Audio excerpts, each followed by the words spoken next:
யோசிச்சு பார்த்தீங்களா? ஏன் சில மனுஷங்க எல்லாத்தையும் இழந்தாலும் மறுபடியும் ஃபீனிக்ஸ் பறவை மாதிரி ஜெயிச்சு வராங்க, ஆனா சிலர் எல்லா வசதி இருந்தும் வாழ்க்கையை தொலைச்சிட்டு நிக்கிறாங்க? இந்த வித்தியாசம் வெளியே இல்லை, உள்ளுக்குள்ளேயே தான் இருக்கு. அதுக்கு ஒரு பேர் இருக்கு. நம்ம வாழ்க்கையை இப்போ வரைக்கும் நமக்கு தெரியாமே இயக்கிட்டு இருக்கு. வணக்கம், நான் ராஜேஷ். ஜோசப் மர்ஃபி எழுதின the power of your subconscious mind. இது ஒரு வெளிநாட்டு தத்துவம் கிடையாது, இது நம்ம வீட்லயே நடக்கிற விஷயம் தான். இந்த சீரீஸை நீங்க முழுசா பார்த்தீங்கன்னா இதுக்கப்புறம் உங்களையவே நீங்க வேற மாதிரி பார்ப்பீங்க. உங்ககிட்ட ரெண்டு மனசு இருக்கு.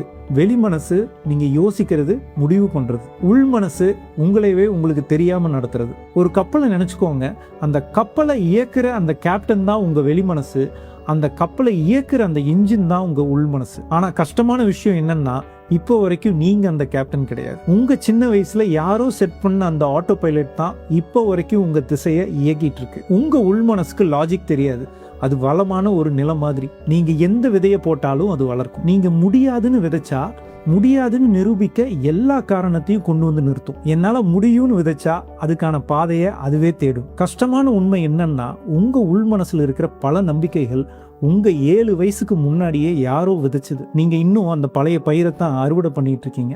கவலைப்படாதீங்க, இனிமேல் நீங்க விதைப்பீங்க. இன்னைக்கு ராத்திரி படுக்கும்போது ஒரு வேலை செய்யுங்க. நீங்க அடையணும்னு நினைக்கிற விஷயத்த ஏற்கனவே கிடைச்ச மாதிரி உங்க மனசுல ஒரு படத்தை ஓட்டி பாருங்க. அந்த சந்தோஷத்தோட அந்த கனவை உங்க உள் மனசு கிட்ட ஒப்படைங்க. கமெண்ட்ல ட்ரீம்னு டைப் பண்ணுங்க. நான் ராஜேஷ்.